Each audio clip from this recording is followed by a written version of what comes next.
Hey everyone. Today, we're starting an all-new Naruto What If series with unexpected twists, alternate timelines, and a story you've never seen before. Before we begin, drop a like, subscribe, and comment your predictions below. Now, let's jump straight into the story.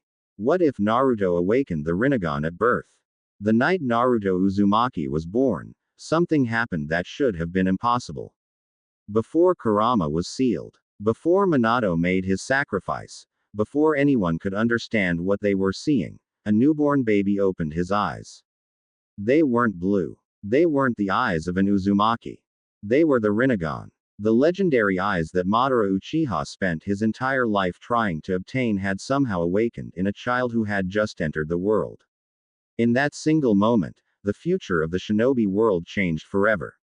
Because this Naruto wouldn't grow up as the village's weakest outcast. He would grow up as the most terrifying prodigy in history. As chaos consumed Konoha, Minato Namikaze fought desperately against the Nine Tails. Kushina's life was fading, the village was burning, and the masked man had nearly succeeded in destroying everything.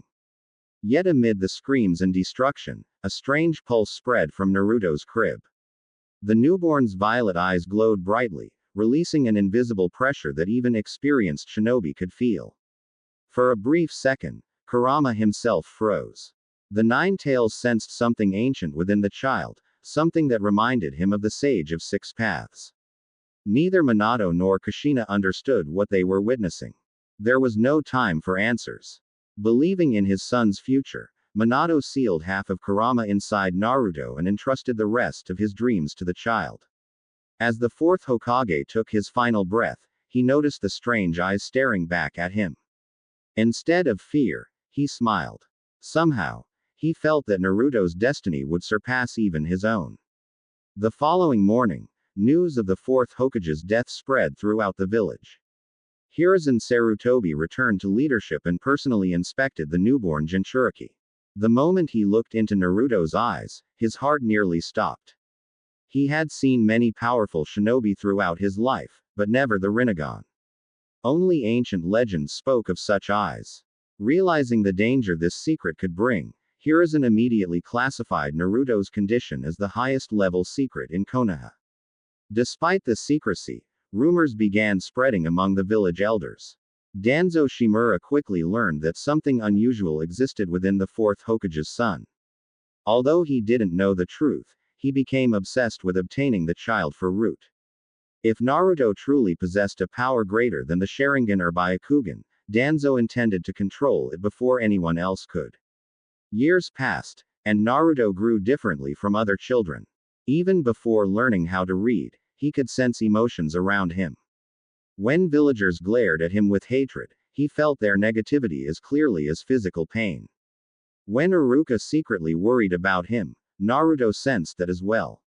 The Rinnegan granted him instincts no child should possess. Yet despite these gifts, he remained lonely. Power couldn't replace friendship. On Naruto's 5th birthday, something happened that shocked even Hiruzen. While playing alone near a training field, Naruto accidentally activated a mysterious ability. A massive force erupted from his body, pulling rocks, trees, and loose weapons toward him. Several Anbu agents hidden nearby were dragged across the ground before the phenomenon suddenly stopped.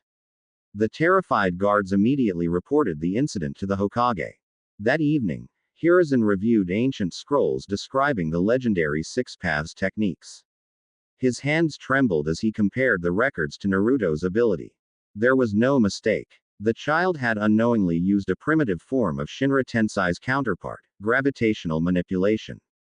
At only 5 years old, far away, hidden within a dark cave, an elderly man connected to the demonic statue suddenly opened his eyes. Nagato Uzumaki had sensed a faint ripple through the Rinnegan. For years, he believed he was the sole bearer of those divine eyes. Yet now, somewhere in the world, another presence had appeared. And for the first time in many years, Nagato felt fear. Cliffhanger. As rain poured over Omegakure, Nagato ordered Konan to begin searching for the mysterious second Rinnegan user. Neither of them realized the target was a child living peacefully in Konoha, a child whose power was growing far faster than anyone expected. The search began immediately. Deep within the hidden rain village, Nagato sat motionless atop his mechanical throne while Conan stood beside him. For years, the Rinnegan had been the symbol of their destiny. It was the proof that Nagato was chosen to bring peace through pain. Yet the ripple he had sensed days ago shattered everything he believed. Somewhere in the world, another bearer of the legendary eyes existed. And that was impossible. While Akatsuki quietly began gathering information, life continued in Konoha. Naruto remained unaware that some of the most dangerous people in the shinobi world were already searching for him. To the villagers, he was still the demon fox. To Hiruzen, however, Naruto had become Konoha's most important secret. The third Hokage personally arranged special Anbu surveillance around the boy. Officially, they were protecting the Jinchuriki. Unofficially, they were observing the Rinnegan. Every month Naruto displayed another impossible talent. His chakra reserves grew at an absurd rate. His sensory abilities became sharper than trained Jonin. And most alarming of all, he learned things without being taught. At the age of 6, Naruto accidentally discovered chakra control while trying to catch a cat on a rooftop. Instead of falling, he found himself standing upside down beneath a wooden beam. He stared at the ground below in confusion. Wait, how am I doing this? The hidden Anbu watching from nearby nearly choked. Most academy students struggled with tree climbing for years. Naruto had unconsciously mastered chakra adhesion without a single lesson. As his abilities grew, so did Danzo's interest. The root leader spent countless nights reviewing reports about the boy. Every document pointed toward the same conclusion. Naruto possessed potential far beyond any shinobi born in generations. A weapon capable of protecting Konoha forever. Or destroying it. Danzo secretly approached Hiruzen with a proposal. Give the boy to Root. The third Hokage refused immediately. The argument that followed lasted hours. You are letting emotions cloud your judgment, Danzo warned. And you are treating a child like a tool, Hiruzen replied coldly. For once, the old war hawk had no answer. The matter seemed settled, at least on the surface. Because Danzo never truly gave up. Months later, Naruto entered the academy. The instructors expected the loud, troublemaking orphan everyone talked about. Instead, they encountered something entirely different. Within weeks, Naruto mastered subjects most students struggled to understand. He could analyze chakra theory with surprising accuracy. His reflexes surpassed older students. Even Iruka noticed that Naruto often learned techniques after seeing them only once. But Naruto wasn't perfect. His loneliness remained. The villagers still avoided him. Parents still pulled their children away. No amount of talent could erase the hatred surrounding the Nine-Tails host. One evening after class, Naruto sat alone on the Hokage monument, staring at the village below. If I'm so strong, he whispered, then why does everyone still hate me? For the first time in his life, his Rinnegan reacted directly to his emotions. A pulse of chakra spread across the village. Naruto suddenly heard hundreds of voices. Fear, anger, sadness, joy. Thousands of emotions flooded into his mind at once. The overwhelming sensation brought him to his knees. Then, among the countless feelings, he sensed something strange.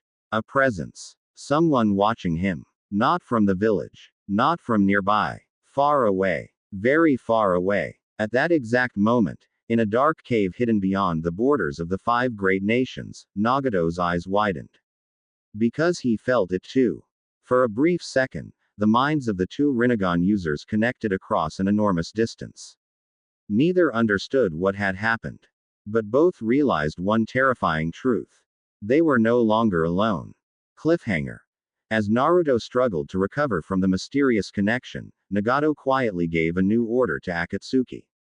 The search was over. He had finally found the direction of the second Rinnegan user, and Akatsuki was coming.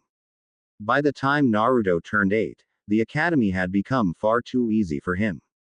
While most students struggled with basic chakra control and simple transformation techniques, Naruto had already mastered concepts that even some Shunin found difficult to understand. The instructors couldn't explain it. He wasn't studying from advanced scrolls, nor did he have a powerful clan teaching him secret techniques. Yet every lesson seemed effortless to him. The Rinnegan constantly sharpened his perception, allowing him to understand the flow of chakra in ways no ordinary student could. At first, many students believed Naruto was cheating. After all, he was the village outcast. The loud prankster everyone laughed at. How could someone like him suddenly outperform clan heirs and elite students? But as months passed, the truth became impossible to ignore. Naruto consistently achieved the highest scores in combat exercises, chakra theory, and tactical simulations. Even when he made mistakes, he learned from them almost instantly. This rapid growth caught the attention of one student in particular. Sasuke Uchiha. Since the fall of the Uchiha clan, Sasuke had dedicated every moment of his life to becoming stronger. He was praised as the academy's top genius and received admiration from nearly everyone around him. However, for the first time, someone was beginning to challenge that reputation. Naruto. Whenever they sparred, the results surprised everyone. Sasuke possessed greater technical skill and discipline, but Naruto's instincts were absurd. He reacted to attacks before they were fully launched. He could read movements with frightening accuracy. Sometimes it felt as though he already knew what his opponent would do before they acted. Neither boy liked losing. Their rivalry began naturally. What started as simple competition soon evolved into a silent battle to become the strongest student in the academy. Iruka Umino watched all of this carefully. Unlike many villagers, he had slowly begun seeing Naruto as more than the Nine Tails host. Beneath the loud personality and constant desire for attention was a lonely child carrying burdens far beyond his years. The more Iruka observed him, the more he realized something unusual. Naruto never acted arrogant. Despite possessing talents that surpassed most students, he still desperately wanted friends. He still smiled whenever someone acknowledged him. He still sat alone during lunch, pretending not to care when others avoided him. That loneliness pushed him to train even harder. Every evening after class, Naruto visited the forests outside Konoha. There he continued experimenting with his mysterious abilities. His control over gravitational forces became increasingly refined. He could now pull multiple targets simultaneously and launch powerful shockwaves without losing control. The surrounding wildlife had learned to stay away from his training grounds. One day, while practicing near a waterfall, Naruto discovered another strange ability. As he focused chakra into his Rinnegan, he suddenly saw invisible streams of energy flowing through the environment. Trees, animals, rivers, and even distant people emitted chakra signatures. The entire world transformed into a glowing network of life force. Naruto had awakened an advanced sensory ability. For hours he explored its limits, amazed by what he could perceive. Nothing within several kilometers could hide from him. Far away, Hiruzen received yet another report regarding Naruto's progress. The old Hokage sighed deeply. Every year Naruto displayed abilities that should have required decades of training. At this point, Hiruzen had stopped asking how it was possible. Instead, he focused on ensuring the boy grew into a good person. Power alone meant nothing if it lacked compassion. Fortunately, Naruto's heart remained unchanged. He still dreamed of becoming Hokage. He still wanted the village to acknowledge him. And despite everything he had suffered, he refused to hate those who rejected him. That quality impressed Hiruzen more than any technique ever could.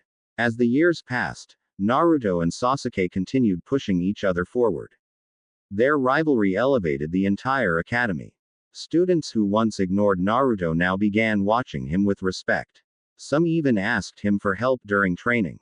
For the first time in his life, Naruto felt himself becoming accepted. Not because of the Rinnegan. Not because of his power. But because he had earned it. And as graduation approached, one thing became clear to everyone who knew him. Naruto Uzumaki was no longer the dead last of the academy. He was the strongest student Konoha had seen in generations. As graduation drew closer, excitement filled the academy. For most students, becoming a genin was the first real step toward achieving their dreams. Some wanted glory, some wanted recognition, and others wished to honor their clans. Naruto wanted all of those things, but above everything else, he wanted acknowledgement. He wanted the village to see him as Naruto Uzumaki, not as the Nine Tails. By now, his reputation within the academy had completely changed. Students no longer viewed him as a failure. Even those who disliked him couldn't deny his talent. During sparring matches, Naruto consistently defeated opponents with speed and precision that rivaled trained genin. His rivalry with Sasuke had become legendary among the students, with their matches often ending in draws because neither could gain a decisive advantage. Sasuke hated admitting it, but Naruto was the only person his age who truly pushed him to improve. The final graduation exam arrived sooner than expected. One by one, students entered the examination room to perform the transformation jutsu. Most passed without difficulty. When Naruto's turn came, the instructors exchanged curious glances. Everyone knew he would succeed. The real question was how impressive his performance would be. Naruto formed a hand seal. A puff of smoke filled the room. Seconds later, a perfect copy of Hiruzen Sarutobi stood before the examiners. Not only did the transformation look flawless, but even the chakra signature was nearly identical. The instructors stared in disbelief. That level of precision shouldn't have been possible for an academy student. Naruto passed immediately. Outside, students celebrated their success.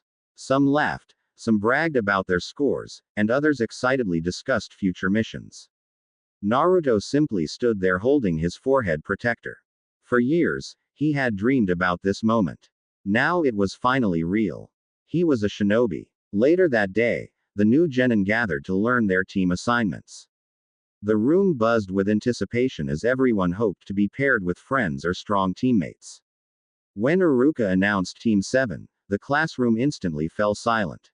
Naruto Uzumaki. Naruto looked up. Sasuke Uchiha. Several students groaned. Everyone knew those two were the strongest graduates. Putting them together felt unfair. Sakura Haruno. Sakura immediately celebrated being placed with Sasuke while Naruto rolled his eyes. The final announcement drew even more attention. Your Jonin instructor will be Kakashi Hatake. The name alone commanded respect. Even Naruto recognized it. The copy ninja. The hero of the third shinobi war. The student of the fourth Hokage. This was no ordinary teacher.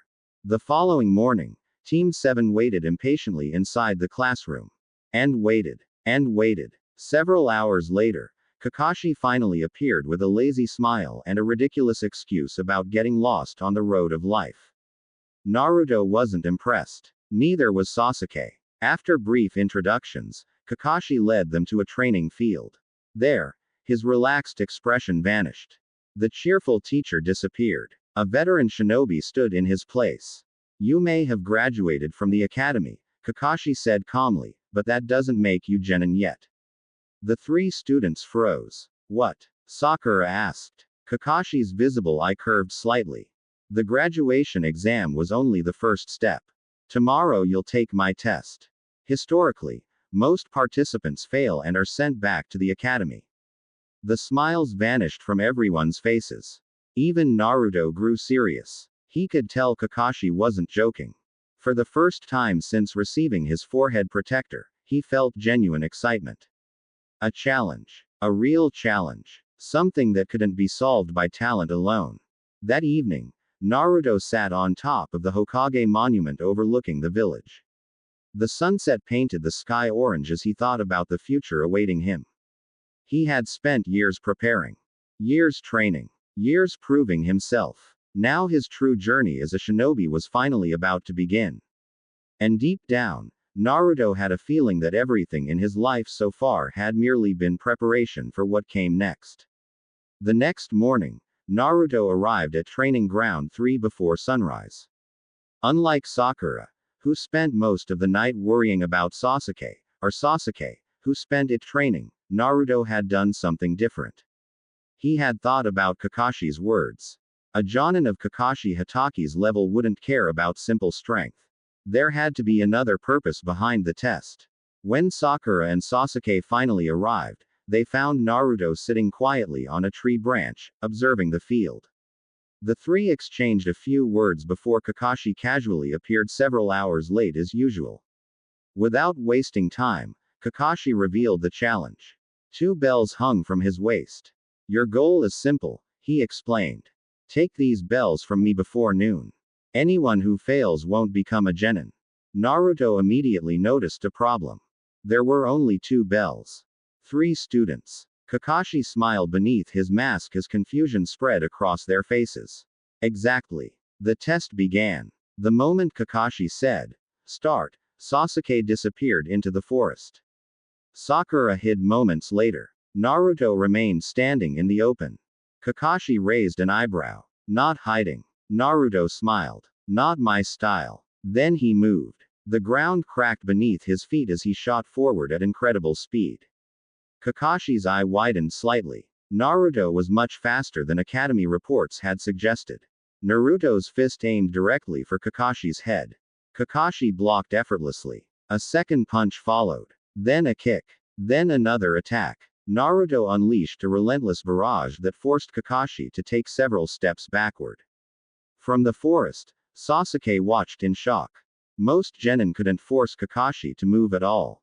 Naruto was actually pushing him. Unfortunately, experience still mattered. Kakashi easily countered, sending Naruto flying across the field. Before Naruto could recover, Kakashi appeared beside him and pinned him to the ground. Impressive, Kakashi admitted. But brute force won't win this test. Naruto grinned. Who said that was my plan? Suddenly, Kakashi felt a powerful pull. The bells on his waist jerked violently toward Naruto. For the first time that morning, Kakashi's expression changed completely. The Rinnegan glowed. The bells snapped free from their strings and flew directly toward Naruto's outstretched hand. Kakashi vanished instantly and intercepted them before Naruto could grab them. The copy ninja landed several meters away. Now he was truly interested. Naruto had nearly succeeded. Not through speed. Not through strength. But through an ability Kakashi had never seen before.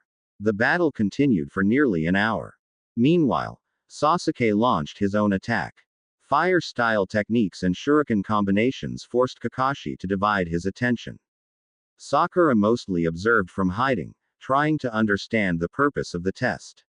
As the morning progressed, a realization slowly formed in Naruto's mind.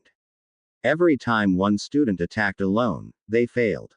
Every time two attacked together, Kakashi became more cautious. The answer was obvious. This wasn't about the bells. It was about teamwork.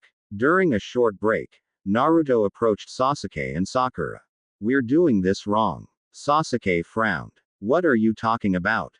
We keep fighting separately." Sakura looked surprised. "You want us to work together?" Naruto nodded. "Kakashi's way stronger than all of us. Alone, we don't stand a chance." For several seconds, nobody spoke. Then Sasuke reluctantly agreed. The next attack completely changed the battle. Sakura used traps and distractions.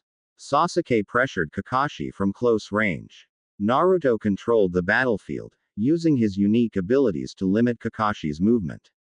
For the first time, Team 7 fought as a unit. And for the first time, Kakashi smiled. By noon, none of them had successfully taken the bells. Technically, they had failed. The 3 students stood silently, waiting for judgment. Kakashi looked at them for a long moment. Then he laughed. "You pass." All 3 froze. "What?" Sakura asked. Kakashi pointed toward them. The purpose of this test was never the bells. It was teamwork. In the shinobi world, those who abandon their comrades are worse than scum. Naruto immediately understood. Kakashi had been testing their character from the very beginning. The bells were just bait. As Team 7 received their official approval, Naruto felt something he had never experienced before. Belonging. For years, he had trained alone. For years, he had carried everything by himself. Now he had teammates. A rival who pushed him forward. A teammate who believed in him. And a teacher strong enough to guide him. For the first time in his life, Naruto wasn't walking his path alone. He was part of Team 7. And their real journey was finally beginning. Becoming an official genin turned out to be far less exciting than Naruto expected. For nearly 2 weeks, Team 7 completed nothing but D-rank missions. They chased lost cats, helped farmers harvest crops, cleaned rivers, and carried supplies around the village. While Sakura enjoyed the peaceful assignments and Kakashi seemed perfectly content doing almost nothing, Naruto was slowly losing his mind. I didn't become a ninja to babysit cats. Naruto complained after another failed attempt to catch Tora. Kakashi lazily turned a page in his book. Every shinobi starts somewhere. Yeah, but this is boring. Even Sasuke looked annoyed. Eventually, Hiruzen gave in to their complaints and assigned Team 7 a C-rank escort mission. Their client was a bridge builder named Tazuna. The old man took one look at the team and laughed. These are the ninja protecting me. They're just kids. Naruto immediately argued back, earning another lecture from Kakashi. The next morning, Team 7 departed from Konoha and headed toward the Land of Waves. At first, the journey was peaceful. Naruto spent most of the trip observing the surrounding forest through his enhanced senses.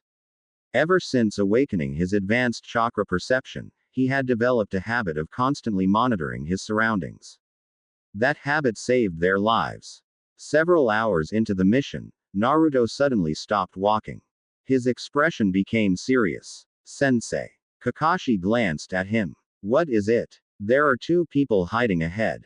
Everyone immediately tensed. Tazuna's face turned pale. Naruto's senses expanded further. They're waiting underground near the road. Kakashi's visible eye narrowed slightly. He had sensed them as well.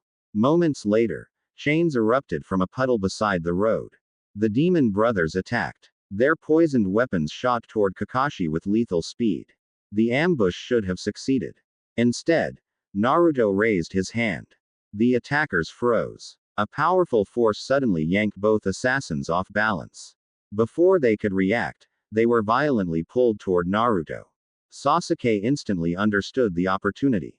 He launched forward. Within seconds, both enemy ninja were unconscious. The battle ended almost before it began. Everyone stared. Even Kakashi looked impressed. The coordination between Naruto and Sasuke had become surprisingly natural. Tazuna, however, looked terrified. Because the appearance of missing Nin revealed an uncomfortable truth. This was not a C-rank mission. After questioning the captured attackers, Kakashi confronted the bridge builder. You lied. Tazuna lowered his head. Slowly, he explained everything. The shipping tycoon Gato controlled the Land of Waves through fear and poverty. The bridge under construction represented the nation's only hope for freedom. Unable to afford proper protection, Tazuna had hidden the truth about the dangers involved. The mission had secretly become far more dangerous. It was now at least A rank. Kakashi offered his team a choice. They could return home immediately. No one would blame them. Before Sakura or Sasuke could answer, Naruto spoke first. We continue. Sakura looked nervous. Sasuke smirked. I agree. Kakashi nodded. The mission continued. Several days later, Team 7 finally entered the Land of Waves. A thick mist covered the water. The atmosphere felt wrong. Naruto's senses immediately picked up a powerful chakra signature approaching from the distance. Much stronger than the demon brothers. Far stronger. A chill ran through the air. Kakashi slowly moved in front of his students. His hand drifted toward a kunai. Everyone get ready. The mist thickened. Then a massive sword suddenly embedded itself into a nearby tree. A figure appeared atop the weapon. Tall, muscular, dangerous. The killing intent radiating from him was overwhelming. Sakura froze. Tazuna nearly collapsed. Even Sasuke felt sweat forming on his forehead. Naruto remained calm, but his instincts warned him that this opponent was unlike anyone he had ever faced. Kakashi's eye widened slightly, because he recognized the man immediately. One of the 7 ninja swordsmen of the mist. The demon of the hidden mist. Zabuza Momochi. For the first time since leaving Konoha, Team 7 had encountered a true shinobi monster. And Naruto realized that no amount of academy training could fully prepare someone for the reality of the ninja world.